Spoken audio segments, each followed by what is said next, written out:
활발하게 활동을 하고 있습니다.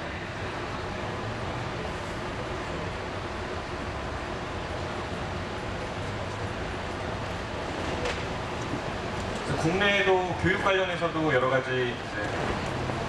가상세계에 대한 접근과 모색이 있었는데, 실제로 어떤 저런 교수학습 관련된 자료를 원격에서 이제 떨어져서 화상 강의나 이런 웹 컨텐츠를 이용해서 교수학습을 벌이는 그런 시도들이 있었고, 보시는 것처럼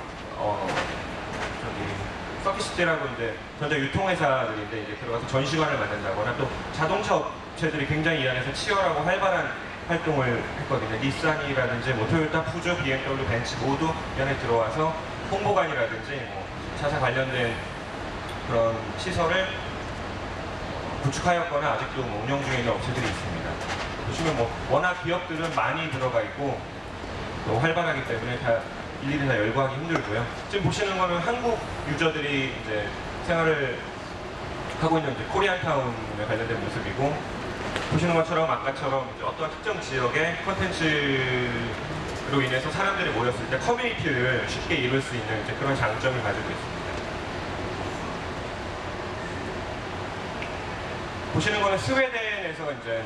그 대사관이라고 명칭을 했지만 대사관 업무까지는 못 보고 이제 그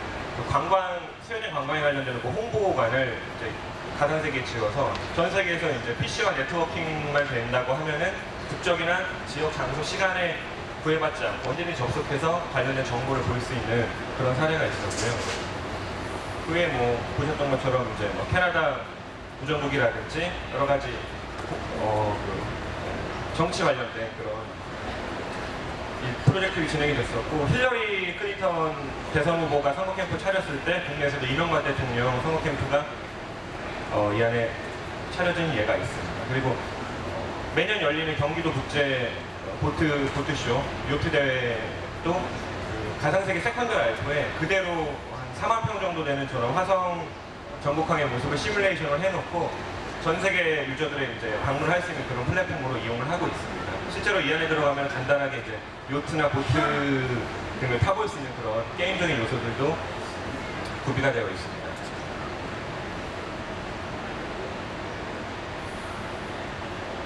그래서 보시면 되게 게임과 같은 느낌을 받는데, 그 3D 버추얼 월드는 이제 컨텐츠나 그 진입 방향과 그 목적에 따라서 퀄리티를 게임과 같은 수준에 맞출 수도 있고, 아예 실사를 그대로 미러링하는 그런 어떤 그래픽에 치중하는 그런 수준으로도 맞출 수 있기 때문에 그 프로젝트 성격에 따라서 뭐 공공성이나 상업성이나 또는 뭐 주체가 뭐 마케팅과 같은 활동이냐 아니면은 그 3D 그래픽 자체냐에 따라서 여러 가지 그 수준으로 나뉠 수가 있습니다. 그래서 그 외 도시들이 그대로 이제 복제돼서 가상세계에 반영되는 사례들이 있는데, 초기에 뭐 암스테르담이나 뭐 유저그룹이 만드는 예도 있지만 파리라든가 여러 가지 유명 도시들이 이 안에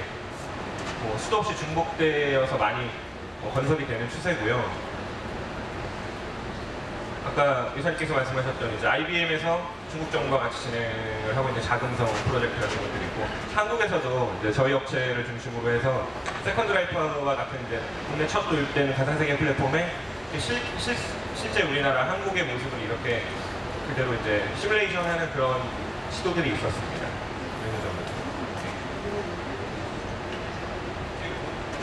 그래서 마지막 이제 영상은 저런 헬리콥터 지금 보시는 것도 이 세컨드 라이프 사용자가 여러 가지 소스들을 가지고 사용자가 만들어서 무료 배포하는 거거든요. 일반적으로 게임사에서 굉장히 공들여서 만들어야 되는 건데, 가상세계라는 거는 일단 뒤에서 설명하시겠지만 협업과 커뮤니케이션에 기반한 곳이기 때문에 어떤 큰 기업체가 만든 저런 버추얼 월드를 개인 유저가 헬기를 자기가 직접 만들어서 타고 다니는 그런 인상적인 장면으로 마무리를 했습니다. 감사합니다. 자, 이게 이제 아주 대략적으로 봤는데, 이제 세컨드 라이프와 같은 버추얼 월드를 사용을 하면은 어떤 것들이 가능하고 사용성이 어떤가를 갖다가 이제 보여드리려고 제안했던 비디오였습니다. 활용할 수 있는 예들이 무엇인지를 갖다가 이제 좀 살펴보겠는데요. 뭐 방금 쭉 이제 비디오를 보셨듯이 그 현장을 방문하는 듯한 그런 이제 가상 체험관들을 갖다가 이제 가장 어떻게 보면 가상 세계를 갖다가 가장 쉽게 활용할 수 있는 그런 방법이라고 말씀드릴 수 있겠습니다. 좌측에 보이는 그 그림은 나사 스페이스 뮤지엄을 갖다가 이제 세컨 라이프에다 옮겨놓은 거고, 예를 들어서 실제로 내가 이제 아바타가 들어가면서 이 로켓이라든가 이런 걸 갖다가 마우스 오버를 한다면은 그 로켓에 대한 이제 기술 재원이라든가 뭐 재밌는 팩트라든가 뭐 이런 것들을 갖다 습득할 수 있고, 뭐 우측에 있는 거는 이거는 인체 관련된 그런 이제 체험 기반의 이제 컨텐츠를 갖다가 3D 인터랙티브로 만들어 놓을 수 있다라는 거고요. 국내의 이제 그 활용 사례도 아모레 퍼시픽에서 이제 한국 박물관을 갖다가 버추얼월드에다가 옮겨놓은 그런 사례가 있었습니다. 그 세컨 라이프에다가 이런 걸 해놓는다라는 거의 그 어떤 중요한 점은 한국에 물론 이런 아니면 해외 비싼 돈을 들여가지고 만들어 놓을 수도 있겠지만 뭐 영국 박물관이라든가 그런 데 가보면 한국관이 있는데, 이 세컨 라이프에다가 이렇게 물론 가상이긴 하지만 만들어 놓으면은 이 세컨 라이프를 사용하는 수많은 해외 사용자들에게 아주 자연스럽게 노출이 될 수 있다 라는 점을 갖다가 이제 상황을 해서 한국 박물관을 만들어 놓은 것이고요. 다른 사진들을 뉴미디어 플랫폼이라고 말을 하면은 사실 감이 잘 안 오는데, 이게 이제 가상 세계라는 게 어떻게 보면은 모든 그 우리가 알고 있는 음성 채팅, 문자, 오디오, 비디오, 뭐 슬라이드 쇼, 뭐 이런 것들을 갖다가 다 한꺼번에 아우를 수 있는 종합 미디어라고 생각하시면 될 것 같습니다. 그래서 이제 그림에는 조금씩 나와 있지만은 여기 나와 있는 이러한 콘텐츠들이 다 사실은 다른 웹페이지라든가 그런 소스에서 이렇게 빨아들여가지고 세컨 라이프라는 이 3D 환경에서 보여주고 있는 것입니다. 그래서 세컨 라이프에서 일일이 다시 다를 갖다 만들 필요 없이 상당히 그 이제 인터넷이라든가 아니면 여러 군데 흩어져 있는 그런 미디어들을 갖다 한 군데 모을 수 있는 그런 아주 좋은 미디어의 집합소라고 이제 또 말씀드릴 수 있고요. 여기도 이제 표현이 되어 있지만은 새로운 저장 및 재생 장치로도 아주 훌륭한 미디어 역할을 하고 있다. 그리고 이제 그 한 예로 이제 그 MTV 같은 곳이 기존에 MTV라고 하면 이제 대표적인 어떻게 보면 그 팝컬처 미디어 기업인데 온라인에 이렇게 산재되어 있는 이런 그 여러 가지 그 컨텐츠라든가 이런 걸 갖다가 지금 여기 보시면은 그 우리가 알고 있는 VJ라든가 뭐 이런 사람들이 하는 역할을 갖다가 이제 그 버추얼 VJ가 이렇게 대체가 된 걸로 보실 수가 있습니다. 그래서